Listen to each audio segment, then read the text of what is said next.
professional. All right, hold on. Everything should be off your desk. There should be no phones out. There should be no computers open. You guys are paying strict attention.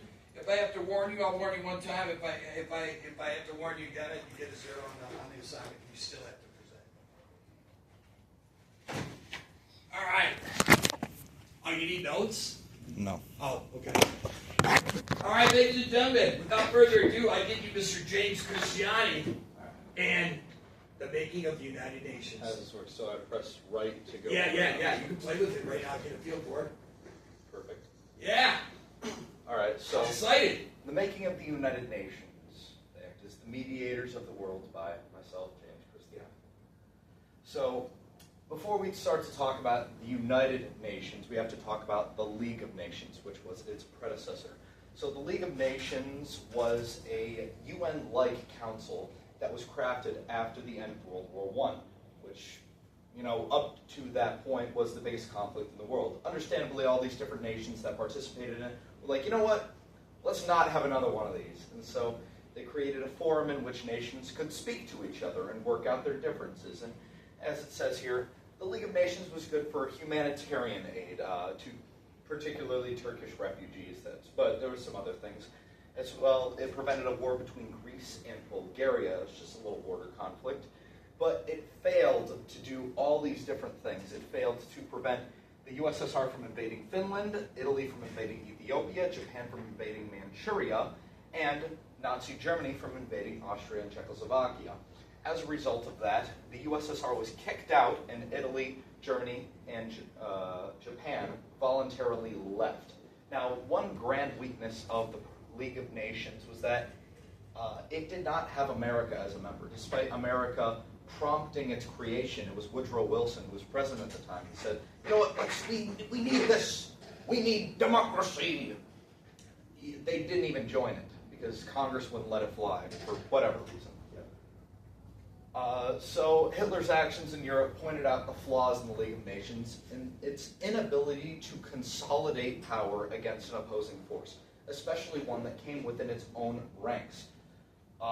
Hitler invaded several countries before Britain and France exclusively agreed to go to war with them. It was not the League as a whole. Like how NATO, where if one country in NATO was attacked, all the rest of the NATO allies go to attack the aggressor. Well, the League of Nations did not have that. It took 6 years to stop World War II. Trillions of dollars were spent. Tens of millions of lives were lost on the civilian and soldier sides. We decided, again, that we needed more diplomacy. And so a whole bunch of politicians, I believe it was about 50 representatives from different countries, came and met in San Francisco in the summer of 1945, where they discussed and chartered this effectively draft of a United Nations, a rebuilding of the League of Nations, trying to fix every part where it failed. And that was ratified in October of 1945. So to ensure that the United Nations had any sort of power, it included 5 nations on a so-called Security Council. Those 5 nations would be Britain, France, America, the USSR, which is now Russia, and China. These 5 were deemed to be global superpowers that were given the responsibility to oversee the world. Now, if anything happened where we needed emergency response to a conflict or emergency aid, all 5 countries would have to agree in order to send that. And we will touch on that a little bit later about how that kind of bit them in the butt. So, did it work? Does the UN work? Well, it did help stop some things, like the Suez Crisis, where Egypt attempted to nationalize the Suez Canal, the Iran-Iraq War, and the El Salvador and Guatemalan conflicts all throughout the 90s. These were... Hello. So, these were small conflicts, usually over little things. Like I believe the El Salvador and Guatemalan conflicts were over soccer, if I do remember correctly. And it's just small, iffy problems that, you can kind of step in and say, all right, boys, stop fighting, okay? You're brothers. But it could not stop bigger issues, like India and Pakistan, two countries that are fundamentally different. India is Hindu, Pakistan is Islamic. They do not get along. Israel and Palestine, another issue of religion. And all these other ones, which are mostly issues of religion, if we're being entirely honest, like Myanmar genocide, that's Muslims, Cambodian. All of these different genocides, all of these different civil wars. The UN, despite all of its trying and all of its, please stop, please just get along, it couldn't. And America and the world has been a vocal critic of the UN for not being able to stop these conflicts. So this is the UN throughout history. Ever since their creation in 1945, they have been present. I have included a small line where they've been, they are in India, Egypt, during the Six-Day War in Israel and the Middle East, and Guatemala and Syria. And here is a specific snippet of how one UN soldier might go from his day-to-day. So I believe this picture was taken in either 2023 or 2024, and it is outside the UN headquarters in Gaza, in the Israel-Palestine area. So after accusations of terrorist tunnels below their headquarters, Israel forced the UN to evacuate their headquarters in Gaza. Now, this proves to be a large bump in the road for the UN, because you don't have a headquarters, you can't really consolidate power in this area, you can't consolidate humanitarian support. And also, there is a lot of stress that comes on UN soldiers, because even though the idea is that you don't shoot the guys in the blue helmets, I mean, you see here, even though... Can you go back one slide? Yes, sure. That is what a UN helmet looks like. So if you're watching the news and you see this blue helmeted guy, they're the only army that has these light blue armies. They're not for offense. They're only for peacekeeping. They are not to attack. They are only to fire wind, fire not. Go ahead. Yes. I want to So, see the helmet. in fact, I do want to touch on these helmets, though, on the Army as a whole. The UN peacekeeping army, it is comprised of, it's less of an army and more of like a firefighter force, where all of these different countries around the world that are sympathetic to the UN will contribute soldiers. Like I believe we go forward slides. Those soldiers in the Syrian civil war, those are Filipino. So we have soldiers from all around the world all coming together to institute humanitarian aid for wherever needs it. And it's widely considered that if we consider the UN peacekeeping force as a standing army, which it kind of is, it would be the most diverse army in the entire world. So, yes, more history and whatever. So the global... Wait, go back one, Yes. please, I'm sorry. Finish that about what Israel did in Winnetbard after it evacuated. Go ahead. Yes. So Israel, after determining that there was Hamas tunnels under the UN agency in Gaza, and after some light shelling of the area, forced them to evacuate, and they have not been permitted to re-enter their agency since. This comes as a major concern for all of the UN personnel because, can't consolidate power, you can't consolidate humanitarian aid. But it would be kind of difficult to consolidate humanitarian aid considering that Israel has blocked, I think it's over like 100 humanitarian aid missions from the UN. And they have personally killed, either through missile strikes or direct conflict, over 370 UN personnel since the beginning of the war. So, yes, I think if you go to the UN website, there's actually a tally of where they are currently conducting humanitarian missions.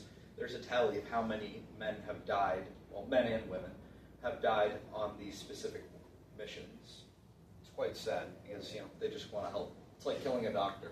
Yeah. So the global legacy, the UN still exists as an institution today in which they attempt to, stop bad things from happening, and if bad things do happen, they help the civilians involved. In addition to previous conflict resolutions, they also work to prosecute war criminals. We will touch on that a little bit in the next slide. So they hold a private forum, as you can see right here. This is the UN Convention. All of these different seats, these are all different countries representatives. And they get together, I believe it's in September, and they work for a couple months. where countries could stand up and say, yes, this is a quarrel I'm having. Oh, this is a bad thing that's happening. Oh, I have a problem with you, you, and you. And they all get together and they talk about it. Sometimes they resolve their differences, a lot of the times they don't. And the UN determines what is international law and what is not. Which is why whenever you hear international law, oh, they broke international law, oh, this being there is just abiding by international law. That is the UN and the International Criminal Court. So the International Criminal Court was created in 2002 with strong support from the UN. This is like their little brother that they're helping up. What the International Criminal Court does is it prosecutes war criminals, mostly. I think there's been a few oddball cases here and there of them prosecuting for different reasons, but it's war criminals. So they get together, it's a whole bunch of different judges and lawmakers from different countries, and they determine, well, look at this war. Oh, you used white phosphorus. That's bad. We can't do that. You're now a war criminal. And they bring you before the courts. So this is right here, as we see in the top right-hand corner, is President Vladimir Putin, who was informed that, yes, he is now on trial for war crimes. But the problem is, nobody's going to go into Russia and grab Vladimir Putin. The United Nations is not going to get a Black Hawk and conduct secret surveillance, flying through the night, go to Moscow, bring him in, zoink him, get him back out. Nobody's going to do that. So the International Criminal Court is only as strong as its diplomacy. It does not really have any power. Like if somebody tried the president, Donald Trump, for war crimes, nobody's going to come to America and come to D.C. or Mar-a-Lago or wherever he's staying and come and get him to bring him before the court. It's not going to happen. But currently we have Vladimir Putin, Benjamin Netanyahu, Joseph Kony, Saif al-Islam Gaddafi, who's the son of previously killed Gaddafi, and Rodrigo Duterte, who are all major figures in the world. Most of these people are presidents or were presidents who have been tried for war crimes, but they have not been brought before a court yet. They've been indicted. Yes, they have been indicted. That means they've been charged with the crime by the ICC. Exactly. So I'm just going to stay here, or I can show you my sources, but I would just like to talk briefly about the UN and the ICC and this whole idea of diplomacy solving problems.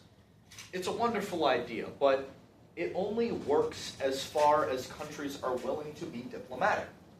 If a country feels impending doom, like Israel, during the 6-Day War, they felt as though they were going to be driven into the sea and completely eliminated. They might resort to drastic means away from diplomacy. Any other genocide, if one small country decides, you know what, we feel threatened.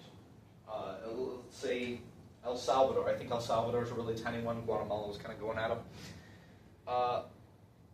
If you are a country that feels a dire threat, or if you are a country that it's not even a threat from an opposing force, just your own instability due to lack of resources.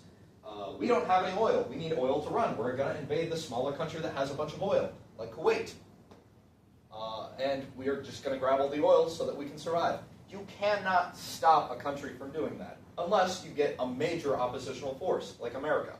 But at that point, it goes away from diplomacy. Now we have boots on the ground stopping them from doing it. We're going to shoot a guy in the head instead of, talking to him. And just like with the League of Nations, I guess, what stops the UN in its tracks? What causes gridlock is ambition, drive. Country wants to do it, they'll do it. Doesn't matter if some guy in a white suit says, "Oh, that's so bad, you cannot do that. That's a naughty boy. You come before the court right this instant." It's not going to happen. They're not going to go before the court because they think, yes, I'm doing the best I can for my people. They have that drive in them. As this old Singaporean president would say, "I got that iron in me." But it only works as far as diplomacy goes. And that same sentiment goes for the ICC, as previously stated, where the only way you're going to try a criminal is if, you catch him at lunch, like how we killed Franz Ferdinand, or if they willingly go to be tried for a crime. No one's ever done that. No one's ever done that. But another way that causes gridlock is, you remember the Security Council? Britain, France, America, Russia, and China. Those 5 countries, even though we have our differences with Britain and France, we definitely do not like Russia and China. And so getting us 5 to agree on anything, extremely difficult. That's like getting a supermajority in the Congress. Not going to happen. That's why Taiwan is still not identified as a country. All right, just to clarify that, for anything really to get done for humanitarian and intervention, all 5 on the Security Council have to vote the same way. United States, Great Britain, France, they're always going to vote the same way. We're allies. China and Russia are going to vote against it. So they'll do it on humanitarian more than intervention. Yeah. Well, another difficulty is that a lot of these larger countries, they don't actually fight each other. Like, if we look back at the Cold War, where America was going to war with Russia, the USSR at the time, they didn't actually go fight each other. But what they did is they funded these smaller countries that had civil conflicts or conflicts with their small neighbor. And they just said, here, you small country, number 1, you have a bunch of money. And then the USSR would be like, oh, small country number 2, you have a little bit of money. And then they'd fight each other. And it was like a proxy war. Yes. All right, is there anything like that going on right now between us and Russia in the world? Yes, actually. So, currently, the Iranian conflict, it's not a war, guys. Yeah. But our conflict in Iran, currently we're just fighting the Iranians. It's us and Israel against Iran. But Russia and China are both funneling intelligence to Iran in an attempt to combat against us. So even though we directly, it's not like Israel alone is going against Iran, it's us and Israel. Russia and China are still going against us because, they're funding intelligence. They're saying, this is where the little guys are, this is where they're running around, this is where the giant fuel depot is, this is where the ammo is. And weapons will come soon. And weapons. If they're not doing weapons now, weapons will come soon. Also in the Ukraine, we've been funneling weapons and money to the Ukraine to kill Russians for the last 4 years. We've been doing that, so we have been kind of at a war with Russia via this way. Any questions on the UN? Dude, you were so thorough, man. Any questions? I've got a couple. Yes, sir. All right, so what I think you were saying is the UN does not have the military power to stop nations to do what they want, like the United States or the Soviet Union or Russia from going into Ukraine. The United Nations could not stop that. They are not powerful enough. Even they said it's against international law. What did they say about the kidnapping of Maduro in Venezuela? Did they say that was a violation of international law? I would have to assume they did. They did.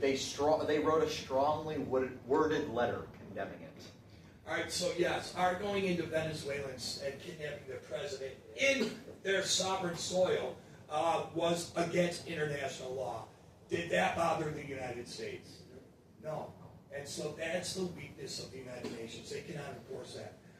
So what is the best thing that United Nations does? What is a positive of the United States Nations? What do they do? They give aid to the civilians who are currently undergoing conflicts. Well, are you talking about the standing army or the United? No. So they do that. They give aid to civilians and areas that are under conflict. But famine, they go in. Natural disasters, they go in and help. Yes. Yeah. So, they act like a worldwide FEMA almost. Yeah. Any other questions? All right, that's shot, Rob. Outstanding. All right, who's up next? Who's going to follow that? That was a tough one. I got to get my senior out of the way, though.